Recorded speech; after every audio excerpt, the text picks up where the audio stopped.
A paz do Senhor Jesus, meus queridos irmãos. Bem, hoje eu quero falar com vocês sobre a lição de número 7, datada para 16 de maio de 2021.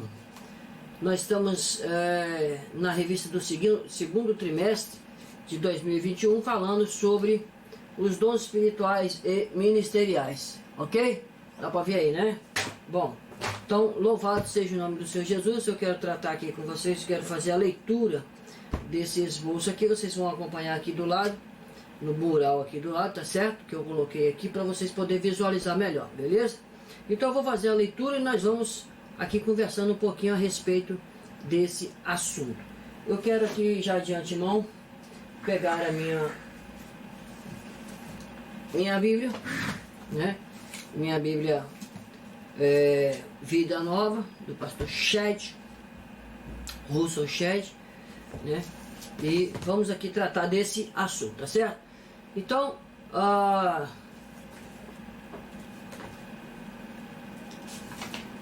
o texto que nós vamos estudar hoje está em 1 Coríntios capítulo 12 e Efésios capítulo 4. Então, 1 Coríntios 12, nós estamos na revista, vai nos dizer assim: ora, vós sois o corpo de Cristo e seus membros em particular.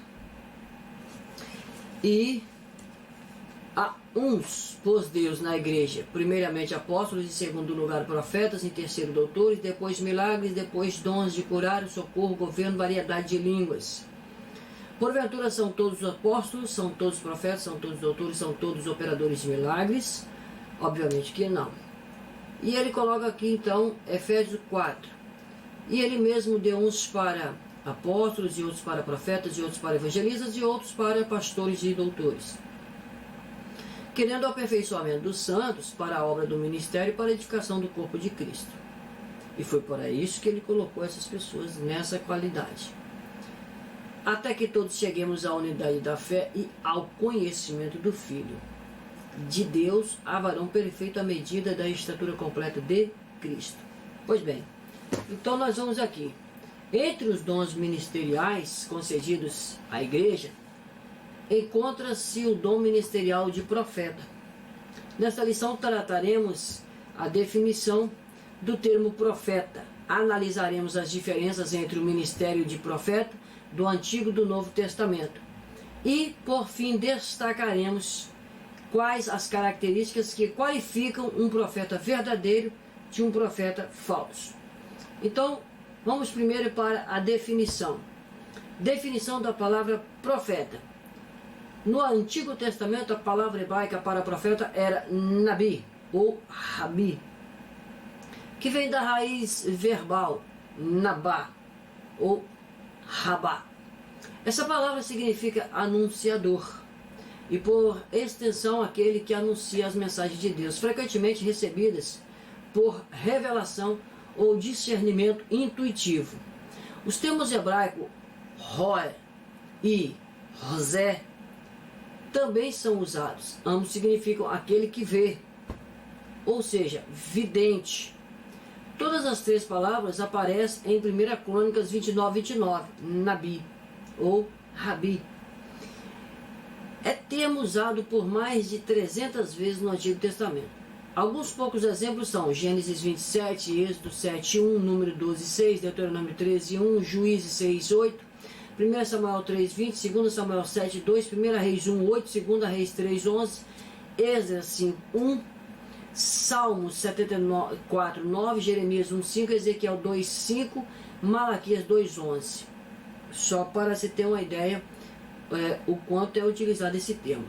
Bom, no Novo Testamento, a palavra comumente usada é prophet, que aparece por 149 vezes, que exemplificamos como Mateus 1:22, Marcos 8:28, Lucas 1:70, João 8:21, Romanos 1:12, 1 Coríntios 12:28-29, Efésios 2:20, Tiago 5:10, 1 Pedro 1:10, 2 Pedro 2:16 e Apocalipse 10:7.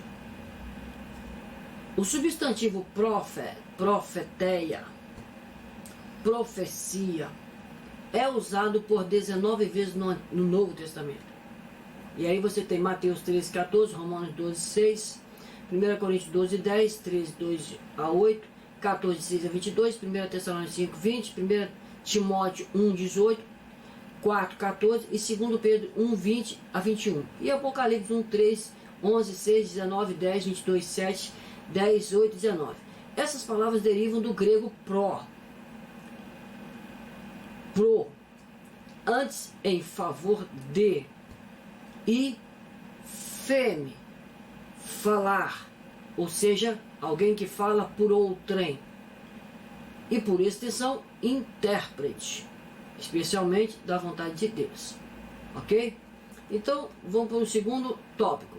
Diferença entre profeta do Antigo Testamento e profeta do Novo Testamento. Feito essa definição da palavra profeta, da palavra nabi ou rabi e prophet, né, feito todo esse esclarecimento etimológico, nós vamos para o segundo tópico agora, que vai falar sobre a diferença entre o do Antigo Testamento e o do Novo Testamento. Bom, tanto no Antigo quanto no Novo Testamento, o profeta era um porta-voz oficial da divindade. Sua missão era preservar o conhecimento divino e manifestar a vontade do único e verdadeiro Deus. Todavia, eles eram diferentes um do outro, como veremos a partir de agora. O profeta no Antigo Testamento, preste bastante atenção. Os profetas foram homens que Deus suscitou durante os tempos sombrios da história de Israel. Você vai ver isso em 2 Reis, capítulo 17, verso 13. No Antigo Testamento, este ofício era de âmbito nacional. Quando Deus levantava um profeta, conferia-lhe a missão de falar em seu nome para toda a nação e até para povos estranhos. Na teologia, o período do surgimento dos profetas é nomeado de profetismo, aludindo ao movimento que, surgido no século 8 a.C. em Israel, tinha por objetivo restaurar o monoteísmo hebreu, ou seja, a adoração ao único Deus, combater a idolatria, denunciar injustiças sociais e proclamar o dia do Senhor e reacender a esperança messiânica num povo que já não podia esperar contra a esperança. Tendo sido anunciado por Amós, foi então encerrado por Malaquias. João Batista também é visto como o último representante deste movimento, ou seja, o movimento profético, ou profetismo. Os profetas veterotestamentários podem ser classificados como profetas orais e profetas literários. Então vamos lá ver o que é profetas orais e o que são profetas literários, ou profetas da escrita, profetas que escreveram. Profetas orais foram homens chamados para o ministério profético que não deixaram registro escrito, embora que outros escreveram acerca deles e de suas profecias. Dentre eles destacamos alguns. Nós temos Gad, 1 Samuel 22:5, nós temos Natan, 2 Samuel 12:1, Aías, 2 Reis 11:29, Senaías, 1 Reis 12:22, Azarias, 2 Crônicas 15:1, Anani, 2 Crônicas 16:7, ou Hanani, Jeú, 1 Reis 16:1, Jaziel, 2 Crônica 20:14, Elias, 1 Reis 17:1, Micaías, 1 Reis 22:14 e Eliseu, que se encontra no livro de 2 Reis, capítulo 2, verso 1, e outros tantos. Esses foram só para citar os profetas orais. Então, todos que você identificar dentro do aspecto desses profetas aqui são classificados como profetas orais. Apesar de existir alguma coisa escrita a respeito deles e a respeito do que eles fizeram, contudo eles não escreveram nada, não deixaram nada escrito de próprio punho. E os profetas da escrita, ou os profetas literários, né? Quase todos os profetas da escrita escreveram depois de terem sido profetas da palavra.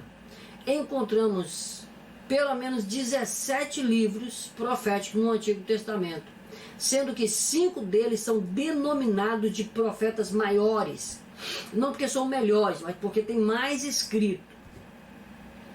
De Isaías a Daniel, por exemplo, e 12 de profetas menores, não porque são insignificantes ou menos importantes, mas porque tem menos escrita, são mais compactados, são mais resumidos na sua escrita.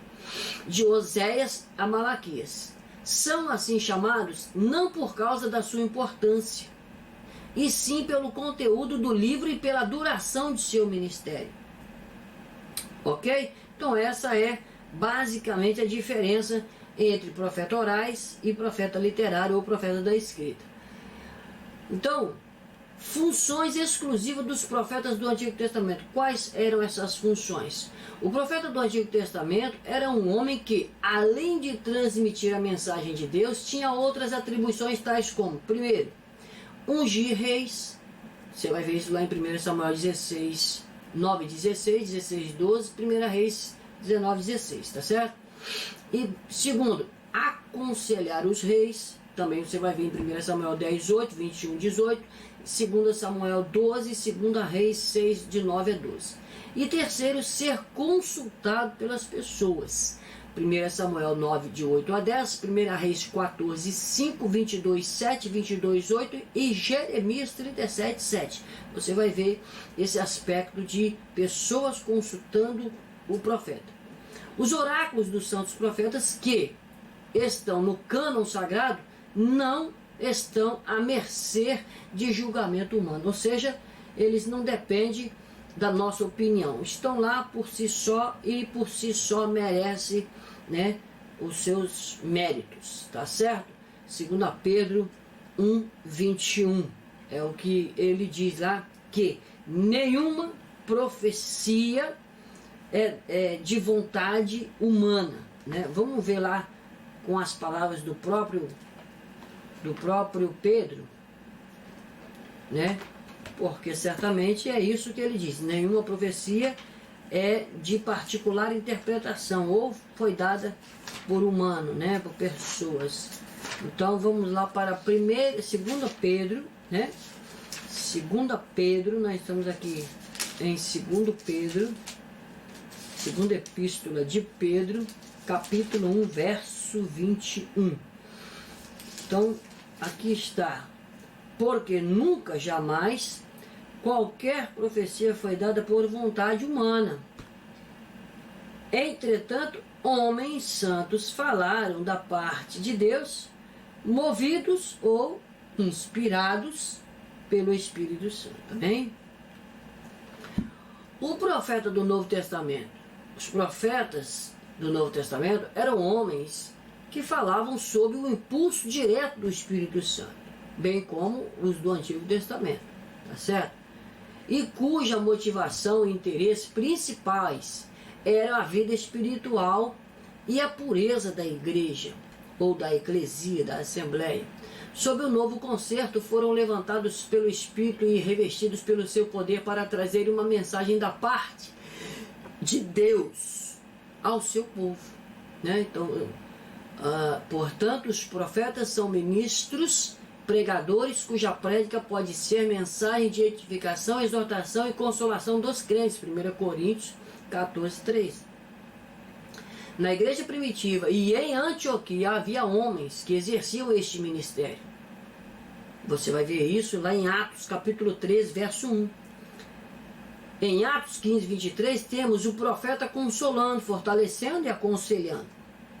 É certo também que o título de profeta poderia ser usado para designar o ministério de alguns obreiros, em virtude da sua natureza sobrenatural pela abundância da inspiração com que proclamam os oráculos de Deus. Eis algumas características do ministério profético do Novo Testamento. Vejamos. Primeiro, proclamava e interpretava, cheio do Espírito Santo, obviamente.